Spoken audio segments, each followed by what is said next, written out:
Welcome back to the channel. Thank y'all for hanging with me. Just barely hooked this one inside the mouth. Barely.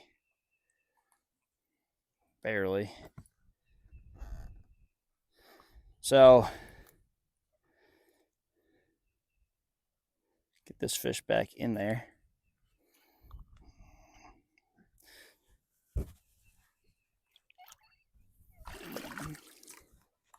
So I was just blind flipping down the bank, and one chased my bait out, so I pitched back over to it.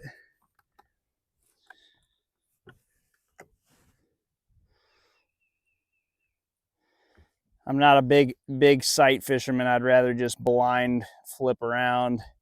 And I really haven't seen any fish today other than the ones that have swam after my bait. I had another one earlier kind of come up and swipe at it right when I was pulling it out of the water. But I've just been blind flipping. Probably my favorite way to bed fish. If I'm fishing around like stumps and wood, lay down, something like that, then I'll usually go with a Texas rig. If I can see sandy spots, right now we're on the inside grass line, and where there's not any grass, you can see the little sandy spots around. I like this Texas rig to pitch into where the bed is at. If you don't really have any idea where the beds are at, then a wacky rig or a speed worm rigged up Texas rig where you can swim it, probably a better choice. But today I'm using a Gambler Stinger. There's a lot of action in this bait, so these appendages are kicking when this bait falls. I don't use a bobber stop, so this weight goes to the bottom and then you have a lot more action in your bait. Opposed to using a bobber stop, just kind of floats around in there, but this bait has so much action that when that weight gets to the bottom, this kicks for another half a second or so.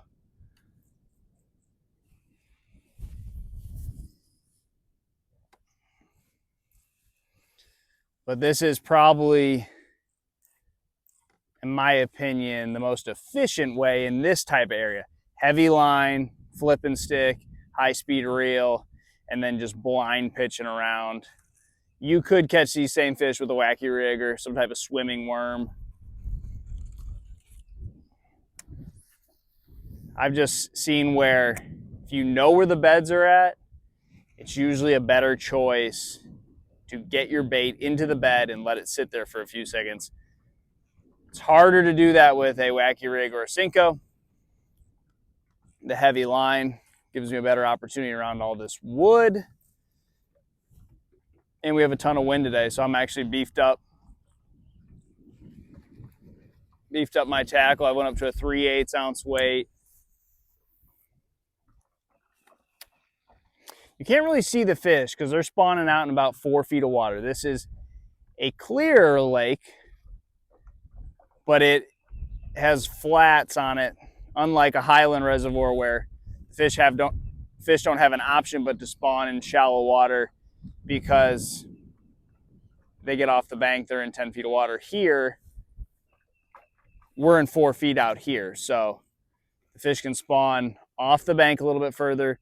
There's enough color in the water where you really can't see them. I don't think you're going to see any big fish out here, or you're not going to see any big fish in general because they are all out here.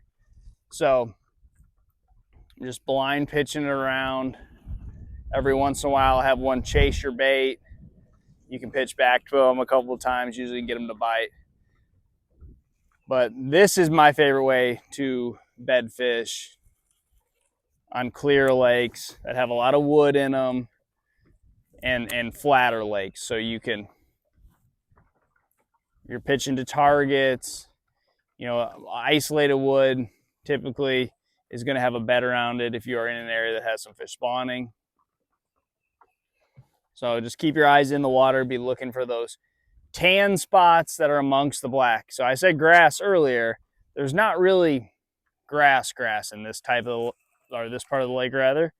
It's more so just muck, dead grass that maybe only grew a couple inches off the bottom last year.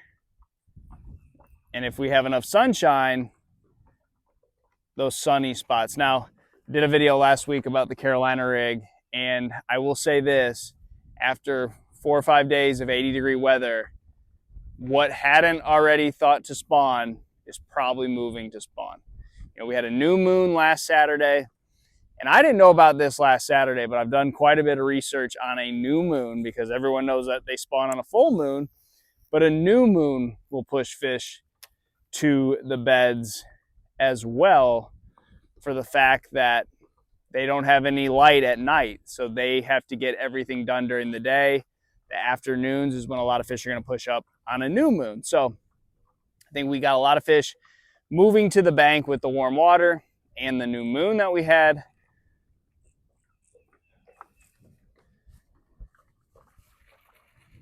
And for that reason, I'm not as excited about the Carolina rig thing. And we have a ton of wind today. So it's a lot more difficult to stay out on those pre and post spawn spots, trying to feel your bait, keep your boat in position. A lot of those spots I was fishing were like 5 to 6, 7 feet deep. So for that reason, you know, a lot of those have 2-foot waves on them. So this, I feel like, is our best chance. As long as we keep the boat in the right depth range, we don't get right on top of those big fish, I think this is our better chance at a real big one too. We're going to keep plugging around. I can cover a lot more water just pitching to where I think there's a bed if I know the zone. So if you get like within 20 feet of the bank, that's all too clear. I don't see any fish spawning that shallow. I think you get 20 feet off the bank to here, basically to the other side of the boat, and I think that's probably your best chance. It's a little bit easier to sneak up on a fish on a day like today with all this wind. Boat positioning's not as easy, but if you take your time, you can do it right. And then I also feel like with the partial clouds, a lot easier to see these fish too. So, you know, these conditions aren't suitable for just going and winding something around on the bank, but these are really good conditions for sight type fishing. I'm not really looking at the fish. I'm more so looking for those sandy spots, looking for little isolated pieces of wood, but this is a great day for that. So really fishing the conditions and what you're given is important, especially this time of year when you do have options. I mean, I'm not saying we couldn't go out Carolina rig and 2-footers and catch some bass, but this is just a way more comfortable way to fish. I feel like I'm going to get way more bites doing this.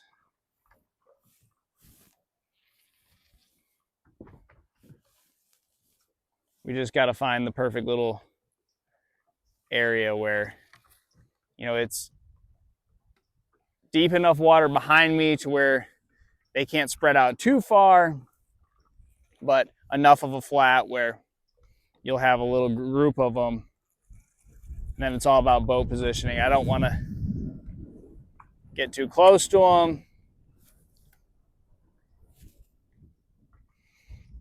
Take our time too, because I do feel like if you really want to be effective, you got to think that you're fishing for 6 and 7 pounders, and they're not always going to be the most aggressive. They could be, but most of the time you want to get your bait in the bed, let it sit. You know, that's kind of the Florida way of fishing, why we always fish so slow down there. Not just because of cold fronts.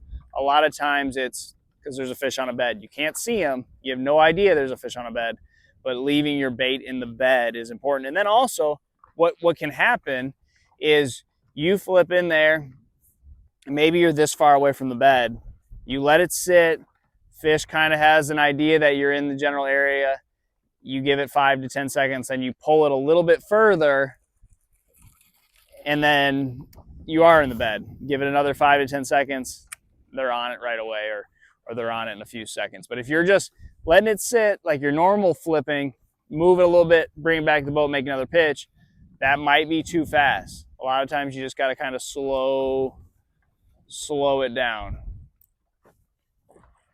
Imagine that you're putting your bait in a bed every time.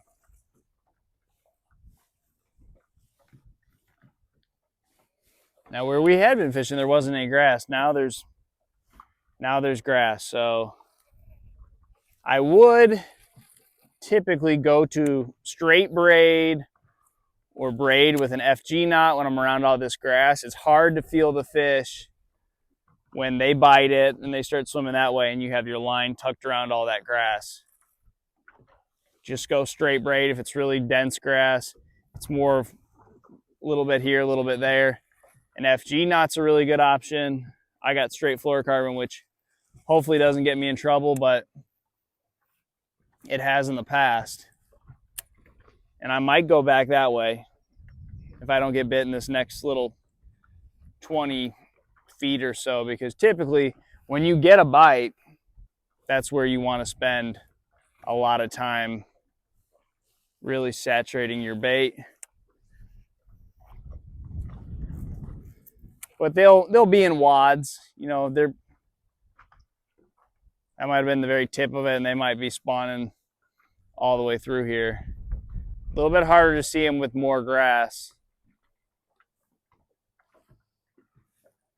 But they'll be spawning in this grass too. I just got to make sure I'm in the right little stretch.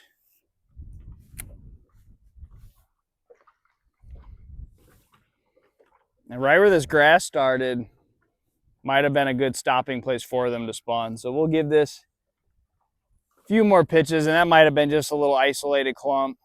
Eelgrass usually grows in big circles. That might have just been one patch of eelgrass, and we might be out of it. They might be spawning on the other side of it. They might have been right in it, but for what I'm trying to do, seed the beds.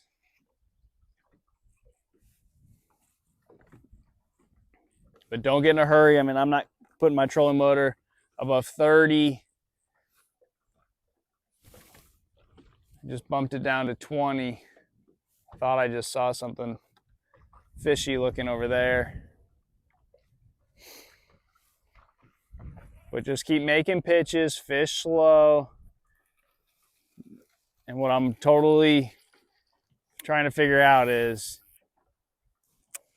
it going to be right out here? It's going to be right in there. Usually, fish will tell you. I mean, you'll be, if you get real close to the bank, you'll start seeing them swim around underneath your boat. I've already kind of done that today, so I'm out a little ways. You don't want to get too far away from them because they're not going to see you. I mean, if they're 15 feet up there, they're not going to see you. You're far enough back, especially when you're blind flipping. Now, if you have one kind of chase your bait around a little bit or hit your bait and you know there's a fish there, then you can back off them.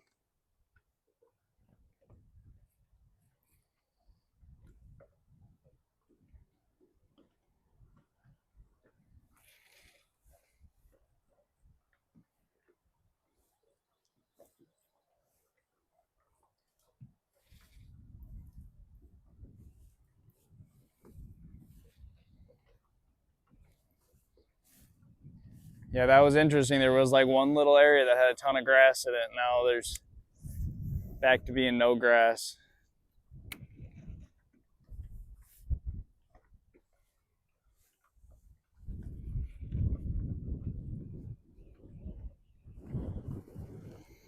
This is the perfect day for it. I mean, you have wind to where the fish can't really feel your presence as good. It's still bright and sunny, so you can see anything in the water other than the fish, but you can see plenty of places where you want to put your bait, as long as you don't go too light of a weight. Now, we're in 5 feet, and I'm pitching my bait into 3 feet, and we have probably 15 mile per hour winds. So with the 15 mile per hour winds, 3/8 is a good size for this. Now you could fish a 3/8 in this same depth range if you didn't have all this wind. 3/8 is a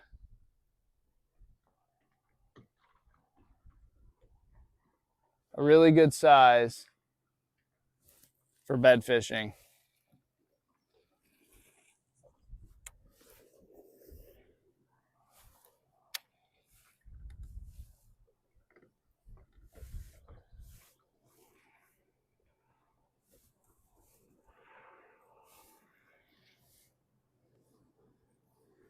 but I've caught them up to a half.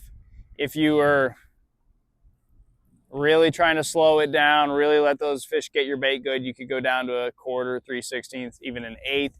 If you were in really shallow water, like maybe the water was darker, then you could go, if you're in like a foot of water, because they will spawn that shallow. If there's less visibility in the water, then you could go down to an eighth. So it really is more so about letting the fish tell you.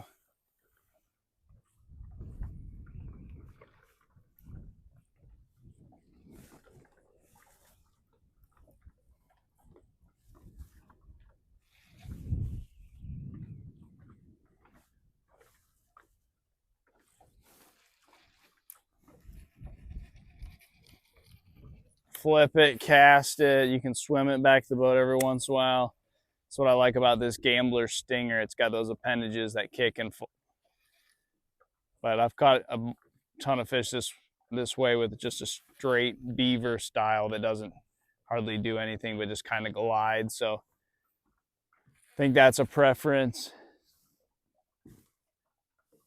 I really didn't think it was going to take this long. The weather's just kind of been, it blows real hard and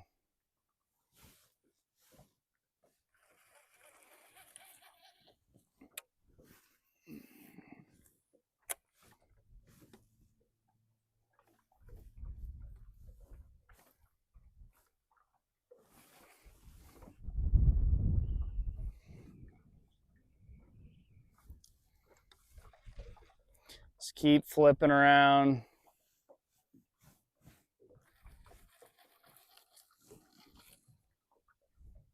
There's a little clumps of grass in here. The more cover you have, the shallower they're going to spawn.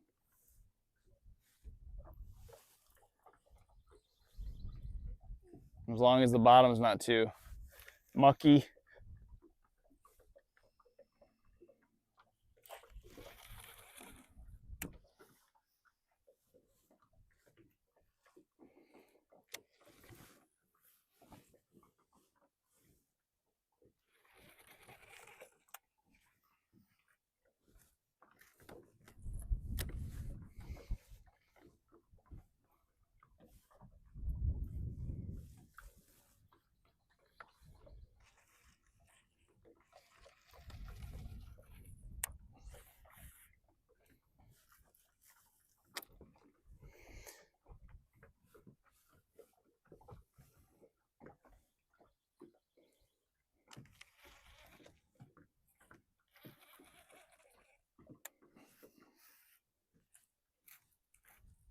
It's hard to not hardly move your bait, but keep constant feel of your bait.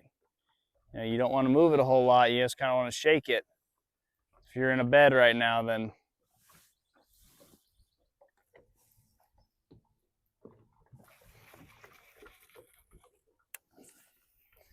sometimes they'll be spawning right on the outside. So we're close to the inside grass line, and these grass lines are pretty small. A lot of times they'll get out here and spawn on the outside of the grass line, where for sure nobody can see them.